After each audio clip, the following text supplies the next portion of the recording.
आज मु आपण सहित शेयर करी ओडिशा गोटे फेमस रेसिपी जार ना हूँ सुजी काकर पिठा। यही काकर पिठा को आम पर्वपर्वाणी हेले प्रथम ये पिठा को ही आम बनई थाउ। ताले मो वीडियोटी को फास्ट रु लास्ट जाए वाच करंतु। जदि मोर ये रेसिपीटी आपण मानक पसंद आसीबो वीडियोटी को लाइक करिवे, शेयर करिवे, चैनल ले नुआ करिथिले चैनल टी को सब्सक्राइब करबा को जमा भी भूलिबेनी। पाखरे थिबा बेल आइकन को क्लिक कर देबे जा फल रे मोर समस्त वीडियो नोटिफिकेशन आपण मन के पाखरे जाई सर्वप्रथम पहुंची जीवो। नमस्कार, माइत्रीरानी चैनल को आपण मन को बहुत बहुत स्वागत। चलंतु स्टार्ट करिबा आज रो रेसिपी। एही काकरा पिठा को बनेबा पई मु एही सब सामग्री व्यवहार करिछि। देखंतु एठी कोरा नडिया को नेइछि, 1 कप चीनी नेइछि, किछि काजू और किशमिश को नेइछि, आ किछि गुजराती को छेंची नेइछि, आउ 500 ग्राम रो सुजी को नेइछि। एठी मु एबोली पतला सुजी दाना को व्यवहार करिछि। चलंतु एही सब को नेइ एबे सुजी काकरा प्रस्तुत करिबा। चलंतु एबे प्रथमे पूरा प्रस्तुत करिबा। सेति पई मु गोटे एठी फ्राई पैन को नेइछि, सेतिरे चीनी को 1 कप दे दोछि। एबे सेतिरे अल्प पानी व्यवहार करिछि। एबे से सब को भल भाबरे गळाई नेबा।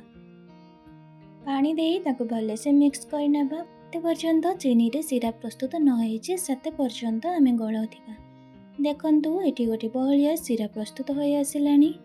पूरा को टिके हार्ड रखिबा। सेते पई मु प्रथमे चीनी रो सिरा को प्रस्तुत कर नउछि। तापरे आमे सेथिरे नडिया कुरा को देबा। देखंतु एठी हमर चीनी रो सिरा भल भाबरे होय आसिलानी। एबे सेथिरे आमे नडिया पाउडर को ऐड करिबा। एबे सेथिरे 1 कप नडिया कुरा को देई ताको भल भाबरे गळाई नेबा। देखंतु एठी मु सब भल भाबरे मिक्स करि नउछि। तापरे सेथिरे ड्राई फ्रूट्स दबा, किछि काजू किशमिश को रखितिली। एबे सेथिरे किछि गुजराती रो गुंड को दे दबा। एबे ए सब तक देई आमे भल भाबरे गळाई नेबा। देखंतु एठी हमर पूरा परफेक्ट हे जाइछि। एबे हाफ मिनिट पाई ताकू टिके एमती प्रेस करी गळाई नउथिबा। देखंतु एठी सब तक पूरा एबे हे सारिछि। एबे मु ताको गटे बाउल ले सब तक खली नउछि। सब तक पूरा को खली नै सारिबा परे सेम कढ़ाई रे मु 3 ग्लास पानी ऐड करूछि। पानी को टिके भल भाबरे फुटिया पाई देबा। देखंतु पानी रे एबे फुट आसी गलानी। सेथिरे हाफ चामच लूण देबा। लूण देबा द्वारा पिठार टेस्ट बढ़ी थाए। एबे सेते हाफ चामच घिओ को दे दबा। एहा द्वारा जंतणी भल भाबरे प्रस्तुत होई थाए, कढ़ाई रे टिके भी लागेनी। एबे सेथिरे 1 कप चीनी दे दबा। चीनी दे सारी या फुटिया पाई छाडी दबा। देखंतु एठी पूरा फुट आसी गलानी, चीनी हमर मेल्ट होई गलानी। एबे सेथिरे भल बास्ना पाई गुजराती रो गुंड को दे दबा। गुजराती रो गुंड को देई एबे भल भाबरे फुटिया पाई छाडी देबा। देखंतु एठी टिके फुटी आसिलानी। एबे मु सेतिरे सुजी को ऐड करछि। गोटे हाथ रे सुजी को देबे, आ गोटे हाथ रे गळेबे, नहले सब लागी जाय थाए। देखंतु मु एठी सुजी को लो मीडियम फ्लेम रे ही कुक करबा, जमा भी हाई करबानी नहले लागी जिवो। देखंतु एठी 4 रु 5 मिनिट होई सारिछि। एठी हम जंतणी परफेक्ट रेडी होई आइछि। एबे मु ताकू गोटे प्लेट को खली नेबी। सेति पई मु गोटे प्लेट रे प्रथमे तेल लगे दउछि। तापरे ताको हाथ रे भलो से ताको लगे नउछि चारियाडे। तापरे हम जंतणी को सेठी रखुछि। जंतणी एठी गरम छाडी आइछि, हल्का गरम अछि। तापरे आमे भलो भाबरे याको चिकन करी चकटी नेबा द्वारा पिठा भलो भाबरे बनि थाए। देखंतु एठी पिठा को मु भलो भाबरे तेल देई चकटी नेइछि। एबे चलंतु पिठा को गडी नेबा। सेति पई मु आउ टिके ताको भल भाबरे चकटी नेबा। देखंतु एठी भल भाबरे चकटी नेइछि। एबे चलंतु पिठा गडी नेबा। सेति पई मु हाथ रे पूरा तेल लगे नेइछि। तेल को लगे नै सारिबा परे डो को किछि नेइ ताको गोल गोल शेप करि नेइ आगम रखि नउछि। देखंतु एठी मु सब तक गोल करी गडी नेइछि। एबे चलंतु ताको कटोरी शेप रे ताको मझी रे खालो करि नेबा। तापरे सेथिरे आमे पूरा को देबा। देखंतु एठी मु 2 चम्मच पूरा को सेथिरे दउछि। तापरे पूरा को दे सारिबा परे हाथ रे ताको टिके प्रेस करि नेबा। तापरे पिठा को कवर करिबा। एमती सब साइड आनी कभर करके गोल आउ थे सेप करने जमी क्रैक न रुए। सेम प्रोसेस रे मु आउ किछि गढ़ी नउछि।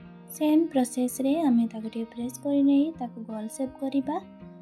देखंतु एठी मु गोल सेप कर नउछि तापरे ताकू मु हाथ रे प्रेस करी चेप्टा साइज कर नउछि। आपनको पिठा जो साइज रे दरकार आपन से साइज रे रखिबे। एठी मु किछि गोल आउ किछि चेप्टा साइज रे पिठा को गडुछि। छाणिबा पई एठी रिफाइन तेल को गरम कर नेछि। तेल गरम हेबा परे आमे आस्ते पिठा तक छाड़िबा। देखंतु एठी मु दुईटी पिठा को तेल रे पके नेछि। तेल रे ताको टिके टिके प्रेस करि नेबा। देखंतु पिठा एठी फुलिकी ऊपर को भासिलानी। मन रखिथिबे गैस रो फ्लेम को लो मीडियम फ्लेम रे रखिथिबे। जमा भी हाई करिवेनी नले पिठा पोड़ी जाई थाए। देखंतु एठी हमर पिठा परफेक्ट हे आसिलानी। एबे ताको हल्का ब्राउन होवा पर्यंत टिके छाड़ी दबा। देखंतु एठी परफेक्ट बनी गलानी। एबे ताको गोटे छणा छोटू साहाय्य रे खोली नउछि। देखंतु एठी तेल को टिके छाड़ी नबा। तापरे आमे थाली रे खोली नेबा। सेम प्रोसेस रे एठी आउ तीनोटी मंडा पिठा को मु छाड़ी नउछि।